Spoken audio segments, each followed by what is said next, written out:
البدع والأهواء، أهل البدع العقائدية وأهل البدع السياسية. أنا أقول بيننا وبينكم السلف، بيننا وبينكم الكتب، كان فيقول البدع بيننا وبينكم. بسم الله الرحمن الرحيم. الحمد لله والصلاة والسلام على رسول الله وعلى آله وأصحابه ومن والاه, أما بعد. Kemarin kita membahas tentang alasan dituliskannya basmalah di awal-awal kitab, untuk apa saja atau karena apa saja. Hendak alif untuk mengikuti kitab Allah. Kenapa?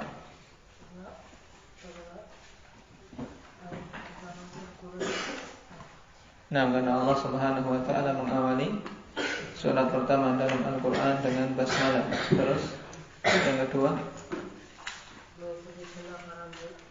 mengikuti sunnah para anbiya. Di antaranya pada surat Nabi Sulaiman kepada Ratu Saba. Bagaimana padanya? Bismillahirrahmanirrahim. Alla ta'lu alayya wa tuni muslimin. Terus yang ketiga, mengikuti Nabi kita Muhammad sallallahu alaihi wasallam. Kenapa?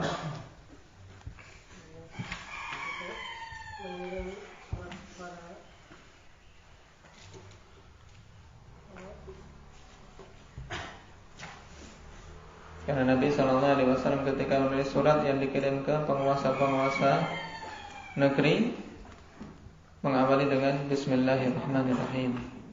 Nah, tak pada Bismillah. Indah ya Faisal. Tak pada Bismillah. Nah, berfungsi untuk apa? Atau menunjukkan apa? Hah? Nah, ba lil isti'anah. Tapi berarti maknanya ketika dia mau melakukan suatu pekerjaan, berarti tatkala membaca basmalah, maknanya aku meminta pertolongan kepada Allah pada pekerjaan yang akan aku lakukan ini. Taib. Kemudian berhubungan dengan lafzul jalalah Allah. Lafzul jalalah Allah yang merupakan nama Allah paling agung, maknanya apa ini? Lafaz Allah itu maknanya apa? Indak ya Irbad. Allah maknanya apa?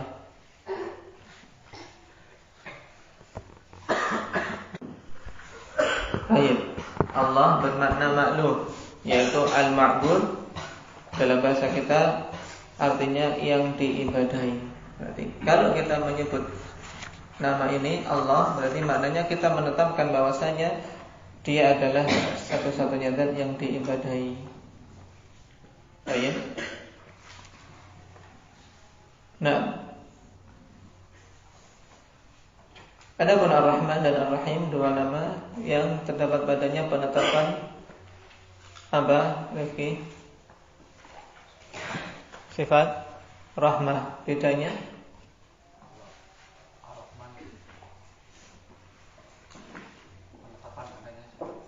Kalau Ar-Rahman itu penetapan sifat yang lazimah bagi Allah. Kemudian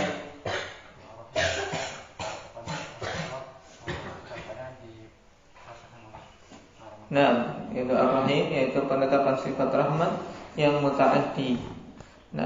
Sampai kepada makhluknya, itu yang asarnya atau dampaknya dirasakan oleh makhluk-makhluknya dari kalangan hamba-hamba yang Allah cintai. Taib.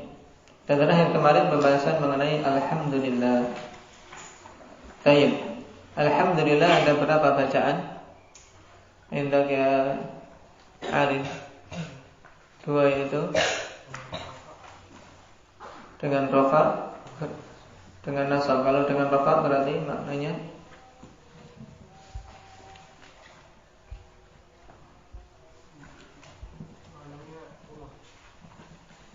umum. Maksudnya umum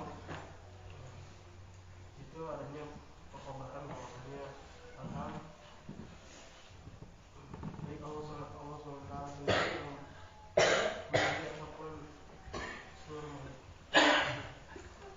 Baik.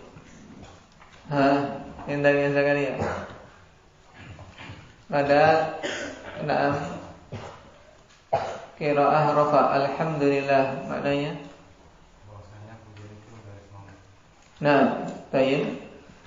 Pengkhabaran bahwasanya Allah Subhanahu wa taala terpuji dan pujian itu dari orang yang mengucapkan ataupun dari semua makhluk, ya, mencakup. Dari yang mengucapkan itu dan dari semua makhluk sehingga luas cakupannya. Sedangkan kalau qiraah dengan nasab,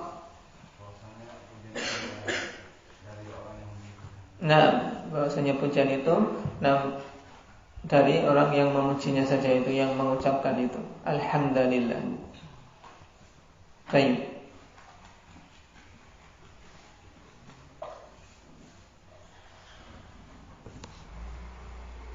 Lalu pengertian alhamdulillah itu apa? Indahnya Abdul Malik. Alhamdulillah itu apa?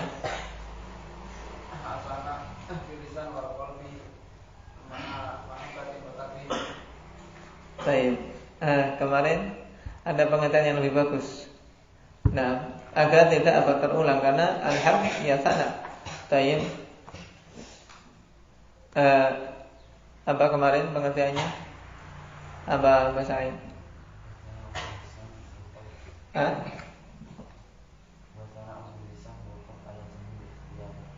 Tayyib, ini yang disebutkan di kitab. Yang kena tambahkan apa kemarin? Apa Zaid? Belum tercatat. Apa Ahmad?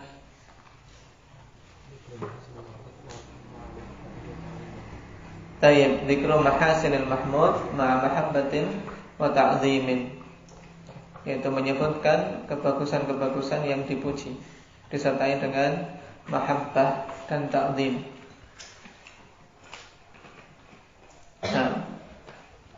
Baik. Kita masuk pada pembahasan berikutnya dari lafaz wa nasta'inuh. Sungguhnya segala puji bagi Allah Subhanahu wa taala. Nahmaduhu, kita memujinya, wa nasta'inuh, dan kita memohon pertolongan kepadanya. Apa yang dimaksud dengan al-isti'anah? Qala Syekhuna Kamal Al-Adani hafidhahu rahimahullah ta'ala, wal isti'anatu hiya talabul 'auni minallahi 'azza wa jalla. Yang dimaksud dengan isti'anah yaitu talabul 'aun, meminta pertolongan dari Allah Subhanahu wa ta'ala. Qala ta'ala iyyaka na'budu wa iyyaka nasta'in. Dikedepankannya iyyaka menunjukkan hasar, yaitu hanya untuk Allah. Hanya kepadamu lah kami beribadah dan hanya kepadamu lah kami memohon pertolongan. Ai la nasta'inu illa bika. Maksudnya kami tidaklah meminta pertolongan kecuali kepadamu ya Allah. Menunjukkan bahwasanya isti'anah qanifillah merupakan ibadah. Tayyib. Wa qala an nabiyhi Yaqub alaihi salatu wassalam, fa sabrun jamilun wallahu almusta'anu ala ma tasifun. Dan Allah Subhanahu wa taala berfirman mengkabarkan tentang perkataan nabinya Yaqub alaihi salatu wassalam. Ayah dari siapa Nabi Yaqub? Nabi Allah Yusuf. Fasabrun jamil, kesabaran yang bagus, kesabaran yang jamil, karena itu kesabaran yang tidak ada jazak padanya, tidak ada keluh kesah. Ini di antara bentuk kesabaran yang jamil. Wallahul musta'an, ini syahidnya, dan Allah Subhanahu wa ta'ala itu adalah al-musta'an, satu-satunya zat yang dimintai pertolongan. Alamat tasifun, atas apa-apa yang kalian sifatkan. Syahidnya wallahul musta'an. Ini maknanya apa tadi? Sering diucapkan Allahul musta'an. Maksudnya apa? Kita menetapkan bahwasanya Allah Subhanahu wa ta'ala adalah satu-satunya zat yang dimintai pertolongan. Berarti makna al-musta'an yaitu yang dimintai pertolongan, yang kita isti'anah kepadanya. Wa qala an nabiyyina sallallahu alaihi wasallam wa rabbuna ar-rahmanul musta'anu ala ma tasifun. Dan Rabb kami adalah Ar-Rahman yang dimintai pertolongan atas apa-apa yang kalian sifatkan. Wa an Abi Hurairah radhiyallahu anhu fi Sahih Muslim marfu'an ihlis ala ma yanfa'uka wasta'in billah. Nah, hadis yang agung ini alhamdulillah. Nah, bimbingan dari Nabi sallallahu alaihi wasallam. Nah, untuk bersemangat pada semua perkara yang bermanfaat bagimu. Jadi semangat itu hendaknya diarahkan pada ma yanfa'uk, pada apa-apa yang bermanfaat bagimu. Jangan semangat itu diarahkan pada hal-hal yang tidak bermanfaat. Sayang. Kemudian bersama dengan semangat wasta'in billah, mintalah pertolongan kepada Allah. Kenapa? Karena semangat saja tidak cukup kalau Allah Subhanahu wa taala tidak memberikan pertolongan. Akan banyak kegagalan, banyak halangan, dan muncul ketidakmampuan. Karena kita makhluk yang lemah. Maka pada semua perkara yang bermanfaat bagi kita, setelah kita semangat, ya minta pertolongan pada Allah. Jangan mengandalkan kemampuan sendiri. Baik, dan isti'anah sebagaimana dalam dalil-dalil ini termasuk dari kategori ibadah yang hendaknya kita memohon kepada Allah Subhanahu wa taala.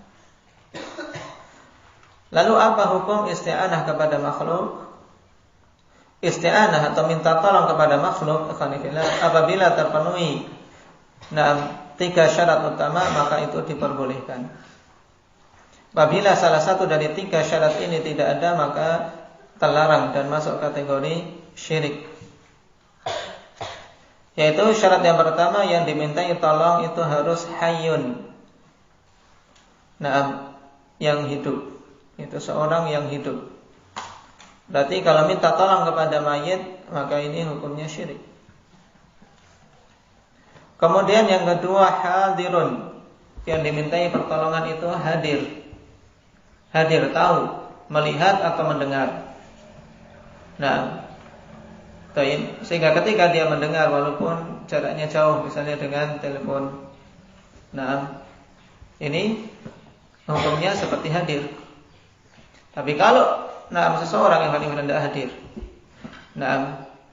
di tempat yang jauh sana tidak ada hubungan, kemudian dia memanggil-manggilnya, wahai syekh, wahai guru, tolong selamatkan aku. Ini apa? Adalah apa? Kesyirikan. Karena orangnya tidak hadir. Dari sini pula kita ketahui terlarangnya minta tolong kepada jin. Karena jin hukumnya apa? Ghaib. Kemudian yang ketiga, qadirun. Dia mampu. Pada perkara-perkara yang seorang hamba mampu untuk melakukannya. Adapun minta tolong kepada seorang yang hidup dan hadir, tapi pada perkara yang tidak mampu melakukannya kecuali Allah, ini juga perkara yang terlarang. Misalnya, minta tolong kepada seseorang, di depannya hadir. Tapi mintanya apa? Mbah, tolong berikan kepadaku apa? Anak, misalnya. Tayyib. Tolong biar istriku bisa melahirkan anak dan seterusnya. Minta rezeki anak ini tidak akan bisa kecuali Allah Subhanahu wa taala. Ini 3 syarat sehingga isti'anah kepada makhluk itu diperbolehkan dan terjadi ijma' padanya. Apa tadi syaratnya? Indahnya Muhammad.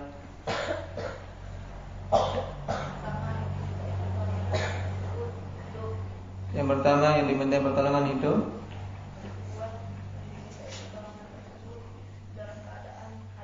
Hadir.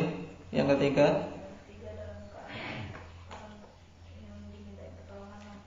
yang diminta pertolongan mampu untuk memberikan pertolongan. Baik. Qala wa nastaghfiruh, dan kita memohon ampunan kepadanya.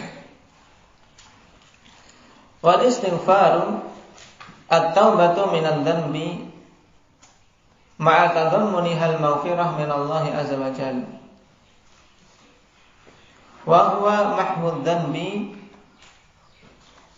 wa izalatu atharihi wa wiqayatu minasyarr. Yang dimaksud dengan istighfar yaitu taubat dari dosa.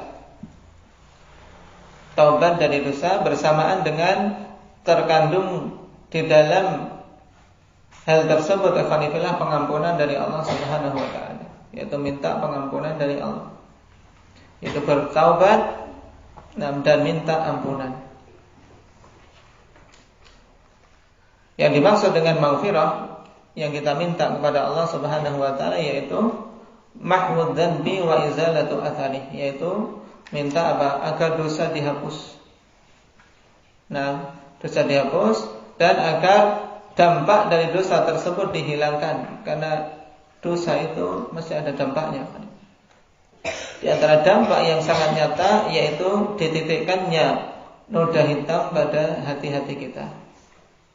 Sebagaimana sabda Rasul sallallahu alaihi wasallam, "Idza adznaba al-'abdu dzanban nukita fi qalbihi nuqtatun sauda." Apabila seseorang hamba melakukan suatu dosa, maka dititikkan di hatinya itu satu titik hitam.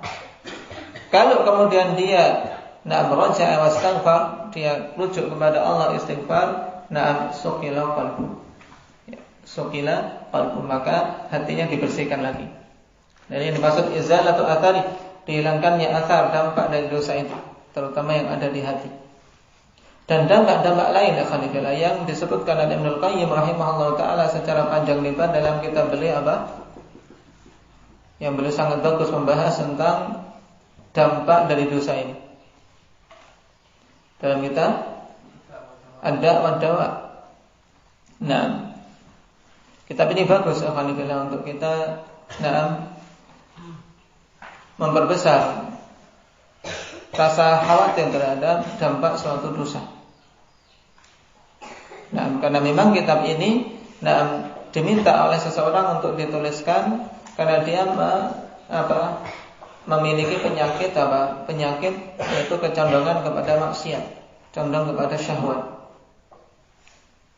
Makanya judul asalnya apa? Al-Jawabul Kafi liman sa'ala 'anil dawa'is syafi. Itu jawaban yang mencukupi bagi orang-orang yang bertanya tentang obat yang mengobati, yang bisa menyembuhkan. Kemudian secara ringkas dikenal dengan Ad-Da' wa Dawa, yaitu penyakit dan obatnya.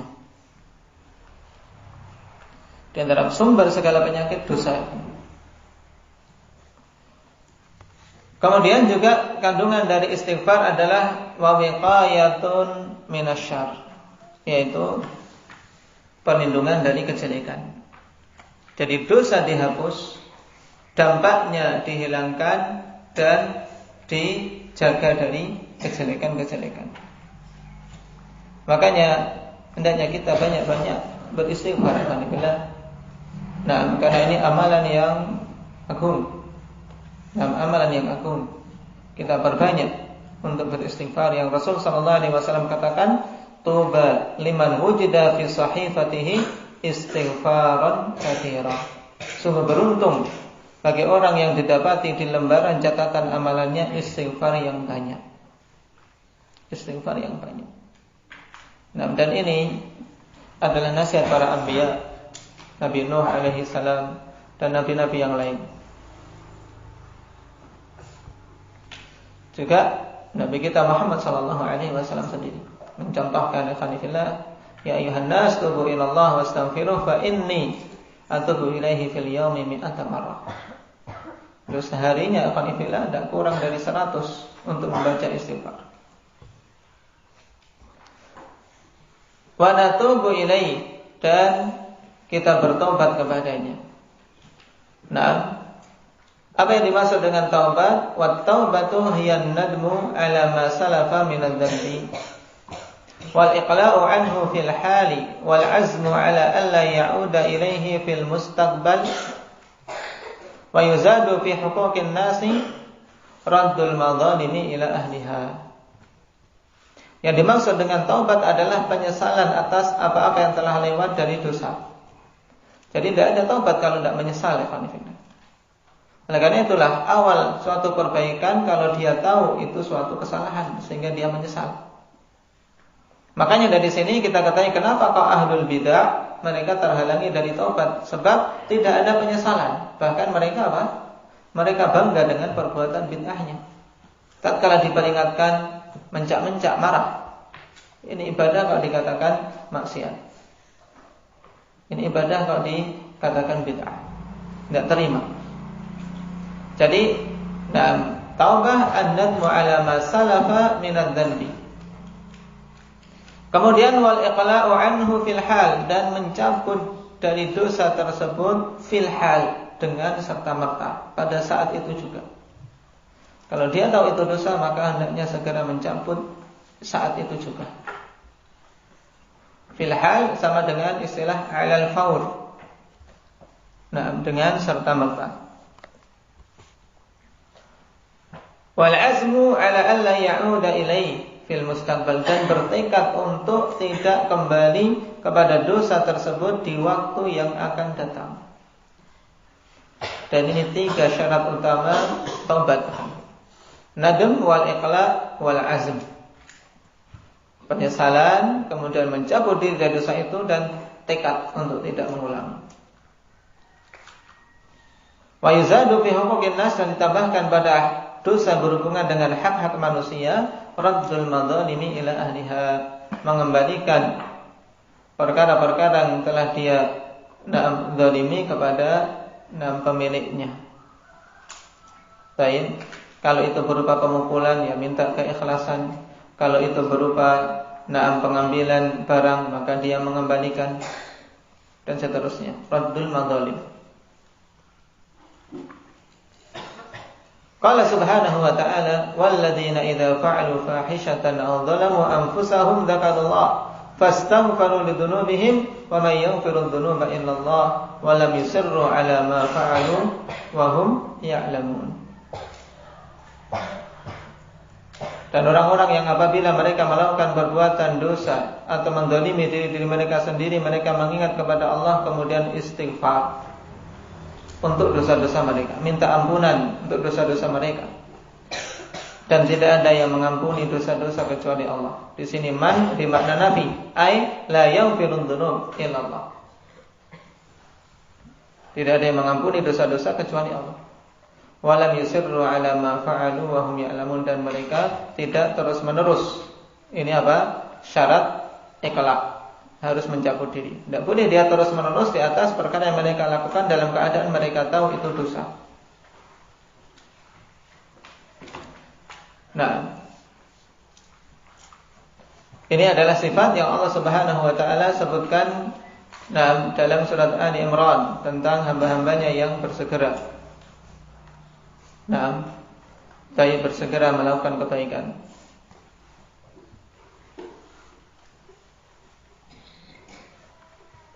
Ulaika jazaohum 'inda rabbihim jannatu 'adnin tajri min tahtiha al-anhar.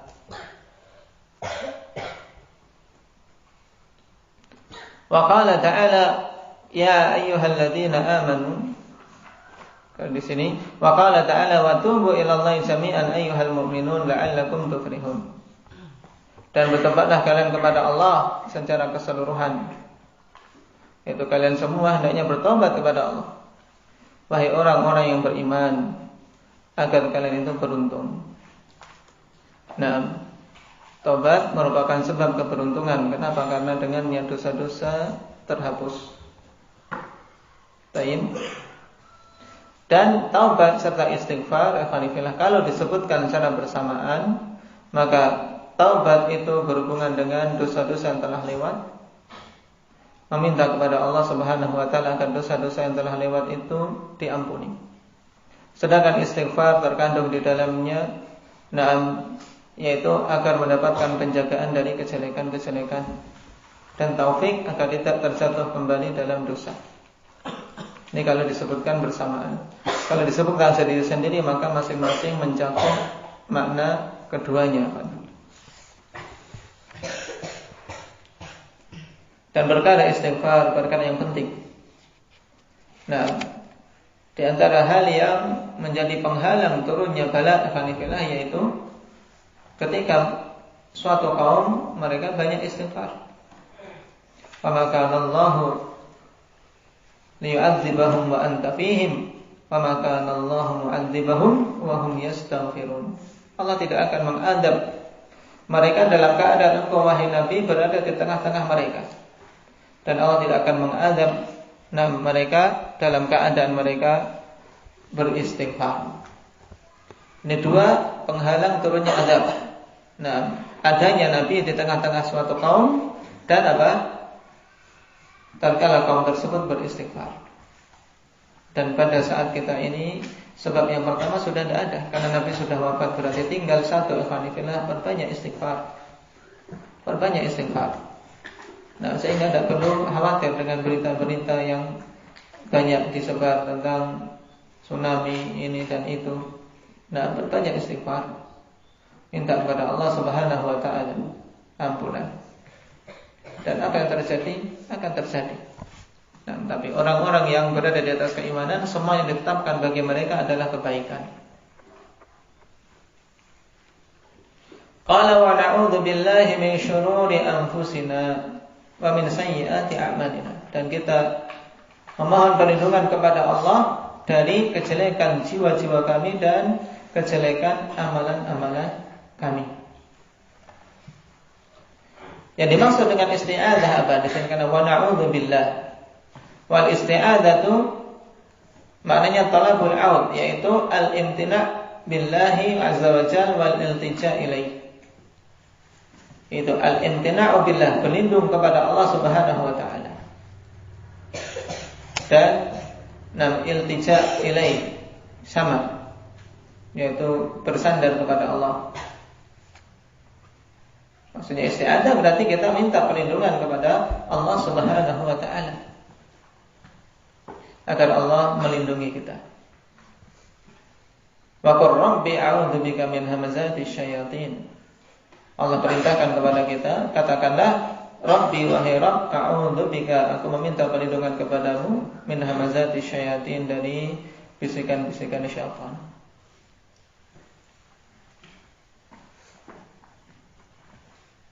Wal isti'adzatu imma takunu bil khaliqi azza wa jal wa bi asma'ihi wa sifatihi wa qad takunu bil makhluqi wa hiya ala qismain. Dan isti'adzah itu ikhwanillah, minta perlindungan, kemungkinan kepada al-khaliq azza wa jal, yaitu minta perlindungan kepada Allah, zat yang maha pencipta, dengan nama-nama dan sifat-sifatnya. Baik. Dan terkadang juga bisa minta perlindungan kepada makhluk. Yang ini terbagi menjadi dua bagian.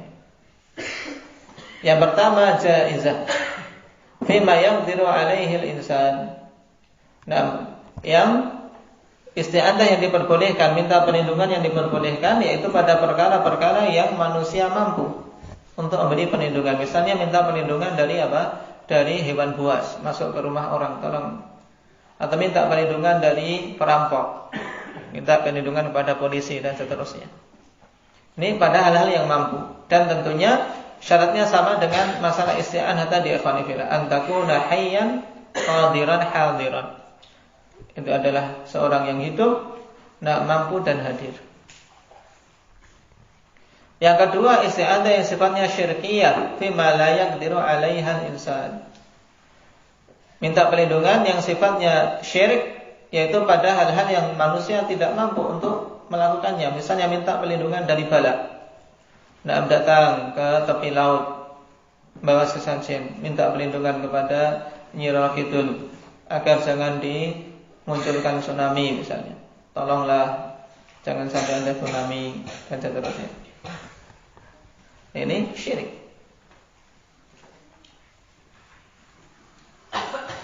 Kemudian kenapa kok kita minta perlindungan kepada Allah dari kejelekan jiwa-jiwa kami? Nah, maksudnya al-isti'adzah huna minan nafsil ammarah bisu'. Nah, yaitu minta perlindungan kepada jiwa yang al-ammarah, yang senantiasa memerintahkan kepada kejelekan. Sebagaimana dalam ayat innan nafsa la'ammaratun bisu'.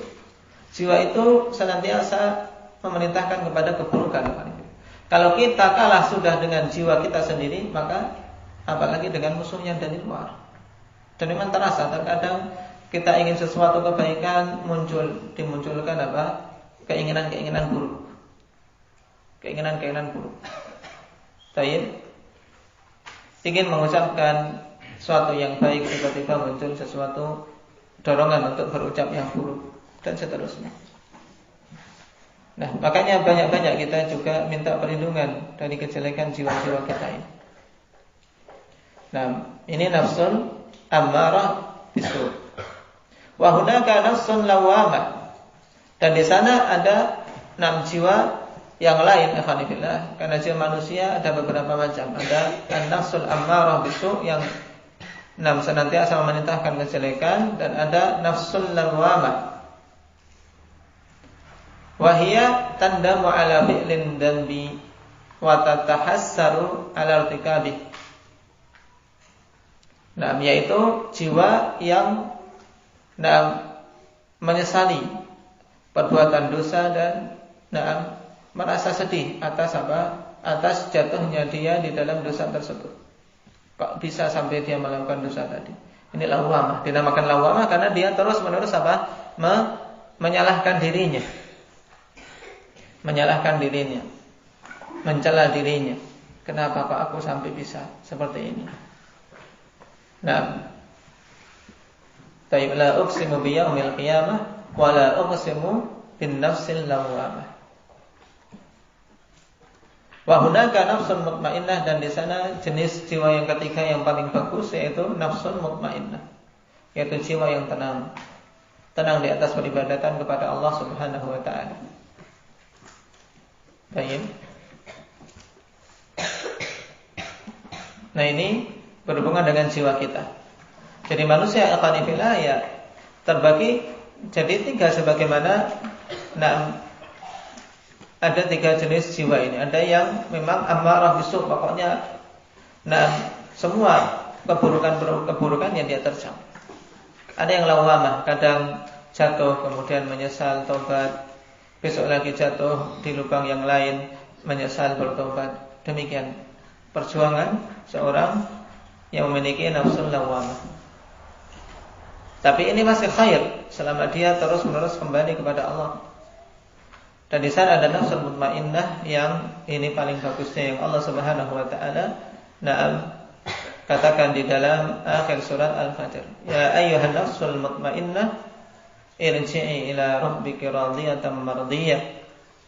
Kembali kepada Rabbmu dalam keadaan diridai. Fadkhuli fi ibadi wadkhuli jannati. Diperintahkan untuk masuk ke deretan hamba-hambaku yang mulia dan masuk ke surga kata Allah Subhanahu wa taala.